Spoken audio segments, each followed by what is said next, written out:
கிறிஸ்துவுக்குள் பிரியமான அன்பின் தேவ ஜனமே, இந்த வேதத்தை அறிவோம் என்கிறதான இந்த நிகழ்ச்சியின் வாயிலாக உங்கள் யாவருக்கும் என் நன்றி கலந்த வணக்கத்தினை தெரிவித்துக் கொள்கிறேன்.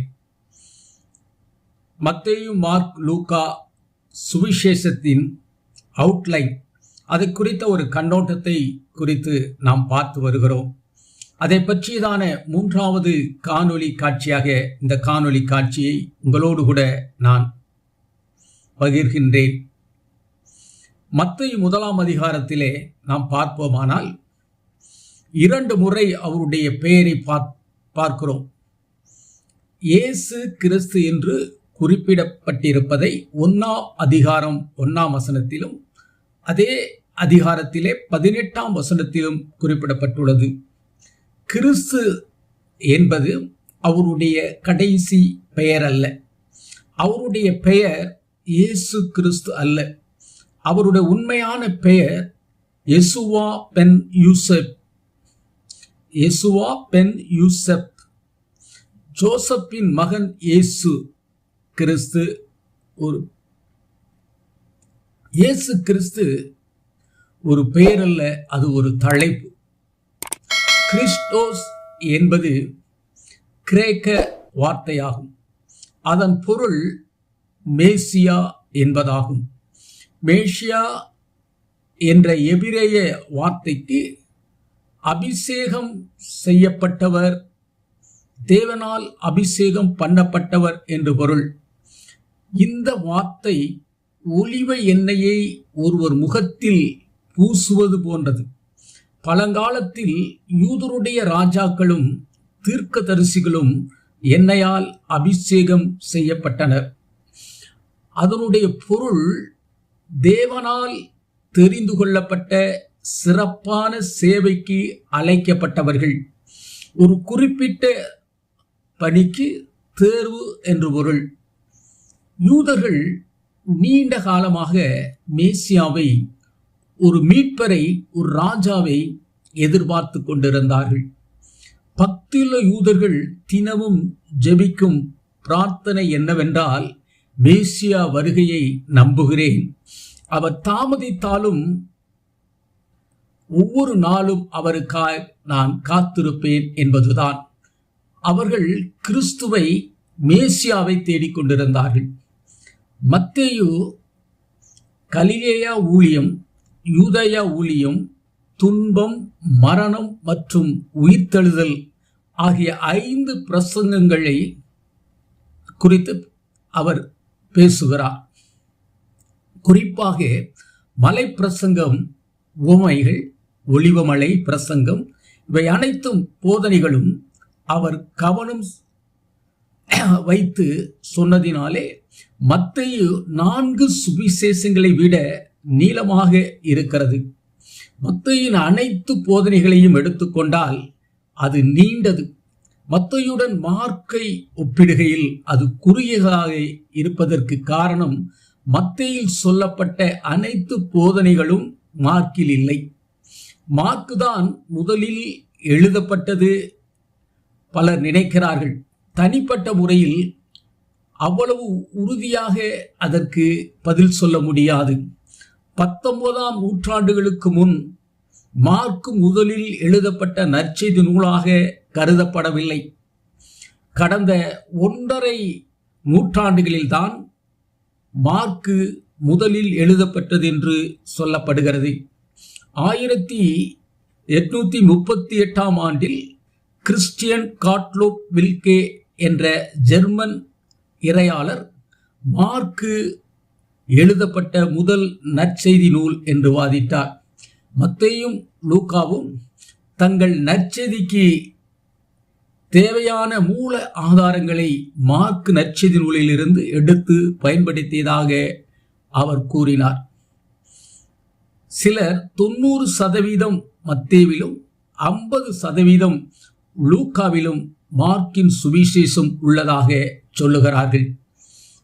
ரோமில் மார்க்கு இருந்த பொழுது நேரில் கண்ட பேதுருவின் சாட்சிகளை நமக்கு தருகிறார். மார்க்கின் சுவிசேஷம் அது பேதுருவின் சுவிசேஷம் போன்றது என்று வேதாகம வல்லுநர்கள் சொல்லுகிறார்கள். பேதுரு சொல்ல மார்க்கு எழுதினார் என்றும் சொல்லப்படுகிறது. மார்க்கு இயேசுவின் சீடரும் அல்ல, அப்போஸ்தலனும் அல்ல. அவருடைய முழு பெயர் யோவான் மார்க். யோவான் மார்க்கு பர்னபாவின் மருமகன். மார்க்கு பிறந்தது இயேசு கிறிஸ்துவுக்கு பின் 10 அல்லது 15 ஆண்டுகள் கழித்து பிறந்தவர். அதாவது இயேசுவின் வாழ்க்கையின் நிகழ்வுகள் அவருடைய இளமை பருவத்தில் அல்லது அவருடைய இளமை பருவத்திற்கு பின் நடந்திருக்கலாம். அநேகமாக பேதுரு யோவான் மார்க்கை ஆவிக்குரிய வழியில் நடத்தியிருக்கலாம். யோவான் மார்க்கின் தாய் தனது வீட்டில் ஒரு வேதாகம வகுப்பை நடத்தி வந்தார் என்று வரலாற்று ஆசிரியர்கள் சொல்லுகிறார்கள். ஏனென்றால் அப்போஸ்தல நடவடிக்கைகள் 12ஆம் அதிகாரத்தில் பேதுரு சிறைச்சாலையிலே அடைக்கப்பட்டார். எல்லோரும் ஒன்று கூடி மேரியின் வீட்டிலே செபித்தார்கள். அந்த மேரி மார்க் என்ற யோவான் மார்க்கின் தாய். பேதுரு சிறைச்சாலையிலிருந்து தேவதூதர்களால் விடுவிக்கப்பட்ட பின் அவர் வந்து கதவை தட்டின போது அதை ரோதை கேட்டு பேதுரு வந்திருக்கிறார் என்று சொன்னபோது அவர்கள் அது அவருடைய ஆவியாக இருக்கும் என்று சொன்னதை நாம் வாசிக்கின்றோம். இங்கே ஒன்றை கவனித்திருக்க வேண்டும். அவர்கள் ஜெபம் பண்ணி கொண்டிருந்தார்கள். அவர்கள் ஜெபத்திற்கு பதில் கிடைத்தும் அவர்கள் நம்பவில்லை. பேதுரு கதவை தட்டி தட்டி சொல்லியும் அவர் பேதுரு என்று நம்ப தயாராக இல்லை. இப்படித்தான் நாமும் இருக்கிறோம் பிரியமானவர்களே. அந்த வீடு மார்க்கின் வீடு. அங்கு மார்க்கின் தாயார் இருந்தார்கள். பவுலும் பர்னபாவும் சென்ற முதல் மிஷனரி பயணத்தில் மார்க்கும் உடன் சென்றார் என்று சொல்லி நாம் அப்போஸ்தல நடவடிக்கை புஸ்தகத்திலே பார்க்கிறோம். பம்பிலியாவில் இருக்கும் பெர்கே பட்டணத்துக்கு வந்தார்கள். யோவான் மார்க் அவர்களை விட்டு பிரிந்து அவர் எருசலேமுக்கு திரும்பி விட்டார் என்று சொல்லி அங்கே நாம் வாசிக்கிறோம். இதனால் பவுலின் 2ஆம் மிஷனரி பயணத்தில் மார்க்கை பவுல் சேர்த்து கொள்ள விரும்பாததினால் பவுலும் பர்னபாவும் பிரிந்தார்கள். பர்னபாவும் மார்க்கும் தனியே பிரிந்து சென்று விட்டார்கள். ஆனால் பவுல் பின்னாட்களிலே பவுல் தீமோத்தேயுவிற்கு எழுதும்போது மார்க்கை உன்னோடே கூட்டிக் கொண்டு வா, ஊழியத்தில் அவன் எனக்கு பிரயோஜனம் உள்ளவன் என்று எழுதுகிறார். மார்க்கு நற்செய்தியில் மட்டுமுள்ள ஒரு நிகழ்வு, ஒரு வாலிபன் ஒரு துப்பட்டியை மாத்திரம் தன் மேல் போர்த்தி கொண்டு அவர் பின்னே போனான். அவனை பிடித்தார்கள். அவன் தன் துப்பட்டியை போட்டுவிட்டு நிர்வாணமாய் அவர்களை விட்டு ஓடி போனான் என்று சொல்லப்பட்டிருக்கிறது. அந்த வாலிபன் மார்க் என்ற யோவான் மார்க் என்று சொல்லுகிறார்கள். மத்தேயும் லூக்காவும் இயேசுவின் வாழ்க்கையின் புகைப்படத்தை பிடித்து காட்டுகிறார்கள். ஆனால் மார்க்கு அதை காணொளி காட்சியாக தருகிறார். தேவகுமாரனாகி இயேசு ஊழியம் செய்ய வரவில்லை, சேவை செய்யவும் எல்லோரையும் மீட்கும் பொருளாக தம் ஜீவனை கொடுக்கும் வந்தார் என்று மார்க் குறிப்பிடுகிறார். ஒரு வேலைக்காரன் எஜமானின் கட்டளையை செய்ய அவசரப்படுவதைப் போல அவசரமான வேகத்தை மார்க் எழுதிய நற்செய்தி நூலிலே பார்க்க முடியும். மார்க் 1ஆம் அதிகாரம் 1ஆம் வசனம், தேவனுடைய குமாரனாக இயேசு கிறிஸ்துடைய சுவிசேஷத்தின் ஆரம்பம் தீர்க்க தரிசன ஆகமங்களில் எழுதியிருக்கிற பிரகாரமாய் என்று மல்கியா 3ஆம் அதிகாரம் 1ஆம் வசனம் சொல்லியிருப்பதை இங்கே மேற்கோள் காட்டுகிறார். அது ஏசாயா 40ஆம் அதிகாரத்தையும் நமக்கு நினைவுபடுத்துகிறது. மார்க்கு யோவான் ஸ்நானனை பற்றி பழைய ஏற்பாட்டின் முன் அறிவிப்புகளை இணைத்து அவருடைய ஊழியத்திற்கு நம்மை அழைத்து செல்கிறார். அதிகாரம் 1 வசனம் 9 தொடங்கி இயேசுவின் ஊழியம் ஆரம்பிக்கிறது. இங்கு சுவாரஸ்யமானது என்னவென்றால், அவர் இயேசுவின் வம்சவழியை கொடுக்கவில்லை. மத்தேயும் லூக்காவும் இயேசுவின் வம்ச வரலாற்றை கொடுத்துள்ளார்கள். ஏன் மார்க் கொடுக்கவில்லை? மத்தேயு ஒரு வம்சவழியை கொடுத்தார். ஏனென்றால் அவர் யூதர்களுக்கு எழுதினார். அரச பரம்பரை கொண்ட ஒரு ராஜாவாக சித்தரிக்க ஆண்டவராக இயேசுவை விரும்பினார் மத்தேயு. ஒரு ராஜாவுக்கு ஒரு பரம்பரை தேவை. ஆனால் மார்க் இயேசுவை ஒரு வேலைக்காரனாக காட்டுகிறார். அதாவது ஒரு ஊழியக்காரன் அல்லது சேவை செய்கிறவராக காட்டுகிறார். இதனால் அவருக்கு பரம்பரை தேவையில்லை. ஒரு அடிமையின் பரம்பரையை பற்றி யாரும் கவலைப்படுவதில்லை. வேலைக்காரர்கள் தங்கள் வம்சவெளியை காட்ட மாட்டார்கள். எனவே இயேசுவை ஒரு ஊழியக்காரராக காட்டுவதால் மார்க்கு நிறைய போதனைகளை குறிப்பிடுகிறார். மற்ற சுவிசேஷத்தில் குறைவான போதனைகள் உள்ளது. இயேசுவின் செயல்கள் அதிகமாக மார்க்கில் உள்ளது. உண்மையில் மார்க்கு செயலிலிருந்து செயலுக்கு நகர்த்துகிறார். அதை சுட்டிக்காட்ட சில வார்த்தைகளை பயன்படுத்துகிறார்.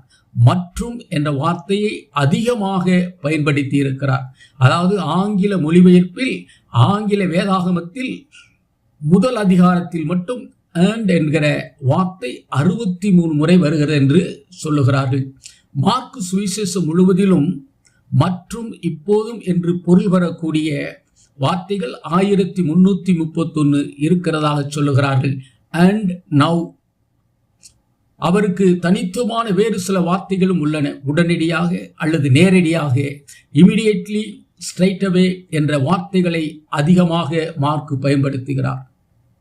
இப்போது இயேசுவின் வாழ்க்கையை மற்றும் ஊழியத்தை தொடங்கும் 1ஆம் அதிகாரம் 9ஆம் வசனத்துக்கு வருவோம். அந்நாட்களிலே இயேசு கலிலேயாவில் நாசரேத்திற்கு வந்து யோர்தான் நதியில் யோவானால் ஞானஸ்நானம் பெற்றார். அவர் ஜலத்திலிருந்து கரை ஏறிய உடனே வானம் திறக்கப்பட்டதையும் ஆவியானவர் புறாவைப் போல தம்மேல் இறங்குவதையும் கண்டார். உடனே ஆவியானவர் அவரை வனாந்தரத்துக்கு போகும்படி ஏவினார். மார்க்கு தனது சுவிசேஷத்தின் சம்பவங்களை குறிப்பிட்டு அதை வேகமாக நகர்த்துவதை நாம் பார்க்கிறோம்.